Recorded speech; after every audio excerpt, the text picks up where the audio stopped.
母さんの部屋は私が使うから出て行ってね。お前は車で寝ればいいだろう。妊婦を気遣うのは当然のことだぞ。里帰り出産のために実家に戻ってきた娘にそう言われて、私は耳を疑った。そして味方だと思っていた夫までが私をあざけ笑っている。お前は所詮は他人なんだからな。そうそう。夫の連れ子である娘を我が子のように思い育ててきた20年間。今になってこんな言葉を投げかけられることになるとは思っていなかった。あなたたちの気持ちはよくわかりました。そう言うと私は荷物をまとめて夫の言うように車に乗り込んだ。しかしそれは車で寝泊まりするためなどではない。すっかり忘れているようだが、あの家は私のものだ。だったら所有者である私が家を売却しても構わないだろう。あの人たちが私を他人だと言うなら、本当に他人になってやればいい。そうなったら後悔するのはあの人たちだ。私にはまだ他にも切り札が残っているのだから。私は駒田麻美、49歳のパートで事務員として働く主婦だ。一つ年上の夫、文代とは20年前に結婚し、彼の連れ子であるカホと3人で暮らしてきた。夫とは同じ部署で働いていたことが縁で結婚した。当時の夫は前妻と死別してから一人で娘を育てていた。彼を意識するようになったのは、休日に娘を連れて公園で遊んでいる姿を見かけて声をかけてからだった。その姿は理想的な父親像そのもので、早くに父を亡くしていた私は文代に父親を重ねて見ていたのだと思う。だから最初は恋愛対象としてではなく、同僚として少しでも手助けができればという思いの方が強かったが、次第に彼を近くで支えたいと思うようになっていった。彼も私との再婚に前向きで、1年の交際期間を経て入籍することになったのだ。彼が再婚であることや、当時3歳だった娘がいたことで、母や兄だけでなく周囲からも反対をされた結婚だったが、当時の私はそんなことは気にならないほど彼に夢中だった。娘のカホも私に懐いてくれていたし、なんとかなると楽観的に考えていた。結婚後は訳あって私が住んでいた家にそのまま住むことにして生活することになった。それも母たちに心配をかけることになっていたが、当時の私にとっては慣れ親しんだ場所で暮らしていける安心感の方が強かった。仕事もカホのために辞めてほしいと言われて退職してからは、カホが小学生になるまでは外に出ていくこともなかった。子供には恵まれなかったが、カホを自分の子供のように考えていた私は、それでも構わないと思っていた。たとえ血がつながっていなくても、愛情いっぱいに接していれば問題ない。本気でそう思っていたのだ。しかし、カホが成長するにつれて、本当の母親ではないということが重くのしかかるようになってきた。どんなに寄り添おうとしても、カホからは拒絶されるようになったのだ。小学4年生になったカホは、夫のいないところでは私をおばさんと呼び、自分に非があることでも素直に認めず、少し叱られると大げさに夫に報告するようになった。そんな時、夫は無条件にカホの味方であったし、私の説明に耳を傾けることもしてくれなかった。そんな時の夫の常套句は、実の母親ではないのだから余計な口出しをするな、だった。ならば夫に叱ってもらおうとすると、大げさに泣いてみせては他人の同情を誘うのがカホのやり方だったのだ。そして学校の面談や授業参観にも私が学校に行くことを拒み、夫が休みを取ってまで出向いていた。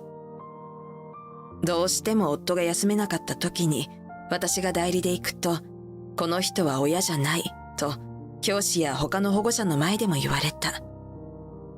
しまいには母親面するなと言って怒り出す始末だった。家庭内のことなど何一つ知らない人たちからは変な憶測をされ、学校からもいろいろと疑われることは日常茶飯事だった。反抗期ゆえの一時的なものだったのかもしれないが、高校を卒業するまでそんなことが続いた。いや、便利に使いたい時だけ声をかけてくる。カホにとっての私は母親ではなく家政婦だったのだろう。そんなカホも高校を卒業して社会人になると少し落ち着いてきた。一人暮らしを始めて、今まで私に任せっぱなしだったことを全て自分でしなくてはならなくなって、私のありがたさが分かったのだという。小さな頃のように母さんと呼ぶようになったが、私は父親の再婚相手であり、彼女の母親ではないことは事実だ。口から出た言葉をなかったことにできるわけでもない。カホが歩み寄ってきたからといって、そんなにいきなり態度を変えられるわけでもなかった。だからこそ、自立して家を出て行った娘とは、少し関係を再構築しながら付き合っていこうと思っていた。これも娘の長い反抗期を乗り越え、彼女が自立した時に夫が言った、今まですまなかったな、というその一言で、私の20年は報われたように思えたからだ。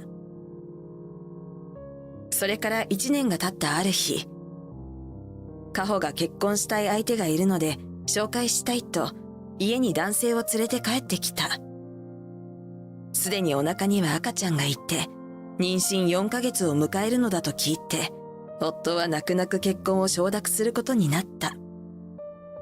大学を出たばかりだという相手の男性のユージさんは、経済力も不安定で、これから親になるのだという自覚も芽生えているように感じなかった。カホ自身も実家を当てにしているのだろう。若い二人からはそんな思いが透けて見えていった。そしてカホが入籍してから1ヶ月後、今度はカホが一人で大きな荷物を抱えて家にやってきた。里帰り出産のためにしばらく世話になりたいのだという。そんな話を聞いていなかった私は戸惑ったが、夫とはすでに話し合って決めていたようだ。夫にとっては愛娘の妊娠の経過は気になっているだろうし、お腹にいる子は初孫になる。心配でたまらなかったのだろう。幸い、カホが使っていた部屋はそのまま残っている。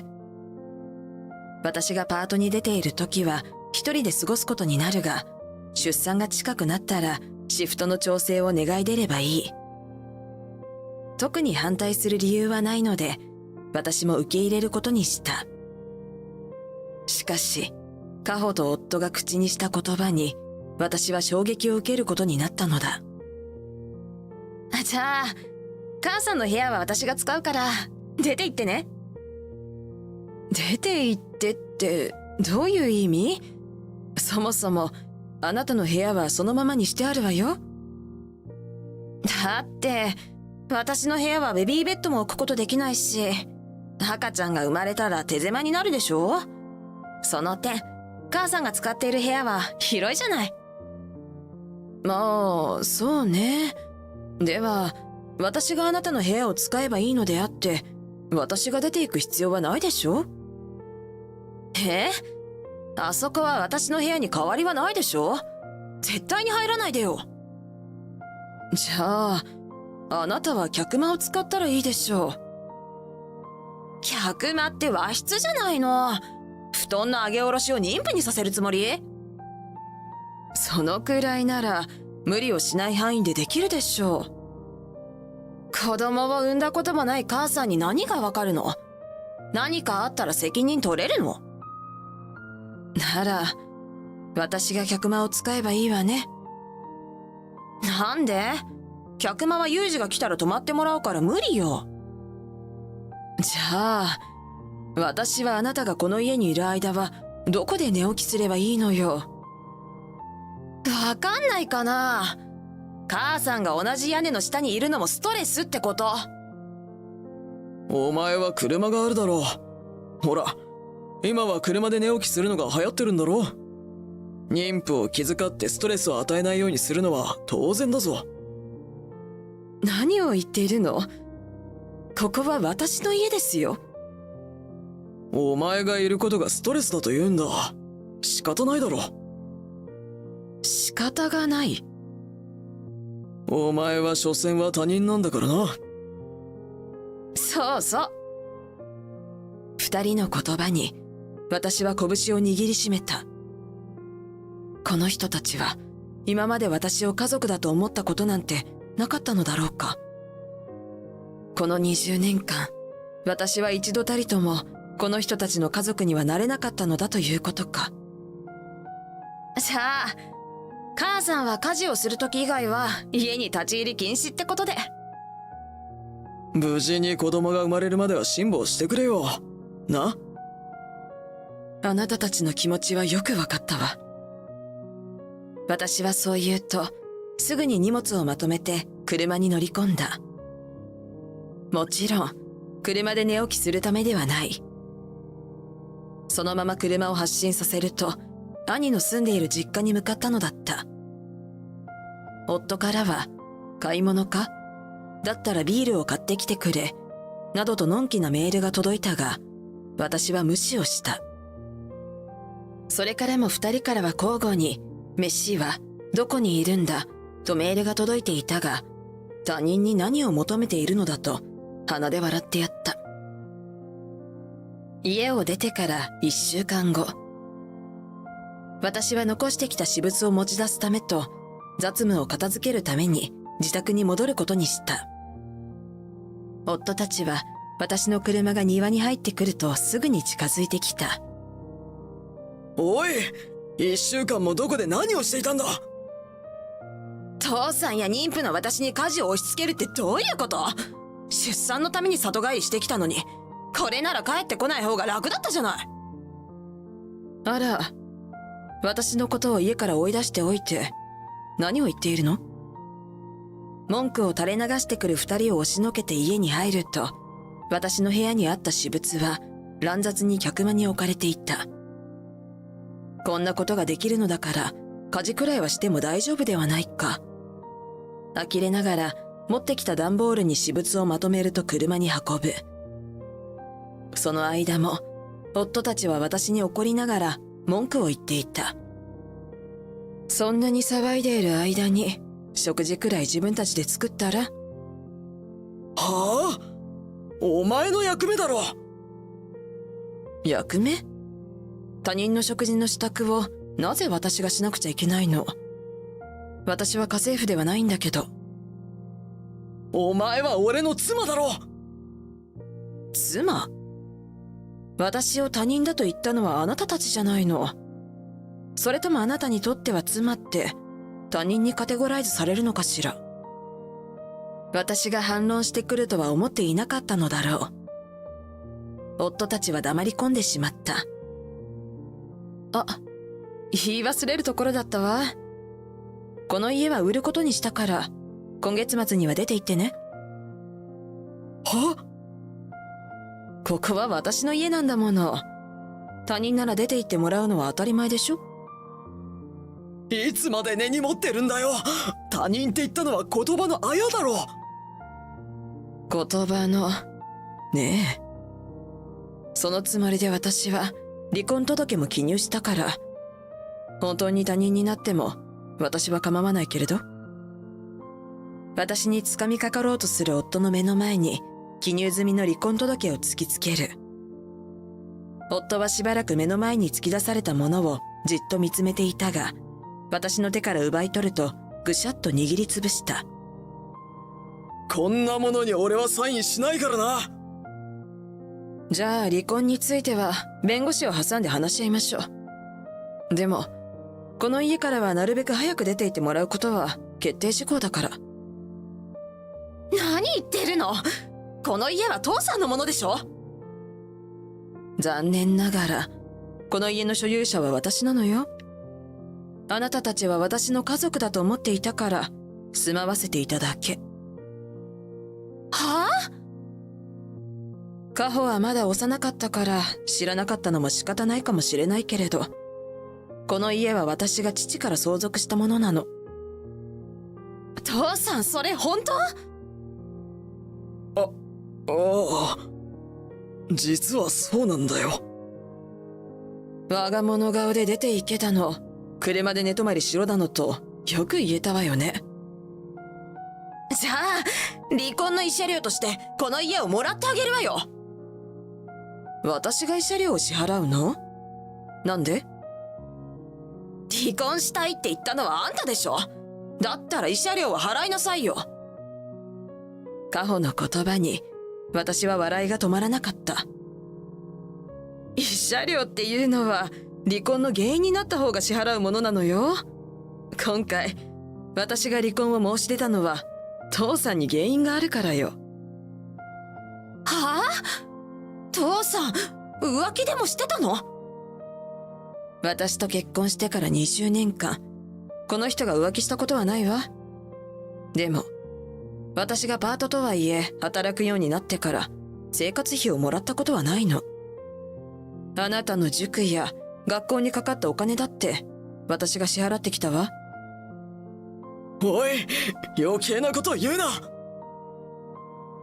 夫は私と結婚することになった時に多額の借金を抱えていた。それは亡くなった前妻の治療費で背負ったものだと聞いていた私は、夫たちが住んでいたマンションを売却して返済することを提案したのだ。そんな経緯での借金であれば仕方ないと思ったし、私の所有していた家で結婚生活をスタートさせればいいだけの話だと思っていた。ただ、マンションを売却しても全てを返済することはできなかった。それを知った私は、この家を売却することも考えたのだ。でも、そこで手を差し伸べてくれたのは兄だった。父から相続した家を売却するくらいなら、家の建っている土地を兄が買い取る形で返済すればいいと言ってくれたのだ。つまり、現在まで兄が所有する土地を借り、すでに建っていた家は私が所有する形で、私たち家族は生活してきたのだ。しかし、これは私の一存ではこの家を売却できないようにするための兄の計略でもあったのだ。きっと兄はこの夫の正体を見抜いていたのだろう。私が働くようになると、今度は実家の借金があって支払うことになったとか、お母さんの生活費を負担することになったとか、いろいろと言って、父さんは全く生活費を渡さなくなったの。それは事情があったんだから仕方ないだろ。まだそんなことを言うの？実は自分が散財してきたのよね。お母さんたちにまで口裏合わせをしてもらって私を騙してきたのよね。父さん、それ本当？全部更新所を使って調べたから嘘をついても無駄よ。だからこんな嘘ばかりの人とは夫婦でいられないし、離婚の理由としては十分よね。俺は絶対に離婚なんてしないからな。お前のような金づるを手放してたまるか。もう本音を隠そうともしないのね。父さん、生活費くらい渡せばいいじゃない。ねえ、そうしたらこの家から出ていかなくてもいいんでしょ？何を言ってるの？こんな信頼もできない人と結婚生活を続けられるわけないじゃないの。母さん、考え直してよ。そうよね。私と離婚してこの家を追い出されたら、あなたもあなたの赤ちゃんも路頭に迷うものね。え？あなたも浪費が原因で離婚を申し出られているんでしょ？生活費を節約するために親御さんと同居してほしいという話も拒否しているらしいじゃない。旦那さんの実家で暮らすくらいならってことで、この家に帰ってきたんでしょ。だって、同居なんてしたら、好きなように買い物もできないじゃん。残念ね。この家にも、あなたたちのような金食い虫の居場所なんてないのよ。というわけで、早く出て行ってね。夫たちは必死に許してほしいと泣きついてきたが、許すわけはない。今後のことは、弁護士を通じて話し合うことにすると宣言して、私は家を出た。その後、弁護士に間に入ってもらい、私たちの離婚は成立した。本来は、元夫の結婚前の借金を、私が返済したことは財産分与の対象にはならないらしいが、夫婦の共有財産の生計や維持に貢献したことや、夫婦の経済状況が向上したことが認められ、その分を返済してもらえることになった。元夫は、私との離婚によって家を追い出されただけでなく、お金まで支払わなくてはならなくなったというわけだ。それで終わればよかったのだが、元夫たちは腹いせに私の周囲に嫌がらせ行為をしたり、挙句の果てには私の実家に石を投げ込むところを目撃した人に通報されて、現行犯逮捕された。もちろん私は示談には応じなかったので、現在は親子仲良く塀の中で暮らすことになった。私はあの家を兄に買い取ってもらい、それを元手にして購入したマンションで生活を始めた。これからのことはわからないが、自立するためにも、まずは仕事をしながら考えていこうと思う。正社員として登用してもらえるチャンスにも恵まれたので、現在はその試験勉強に勤しんでいる。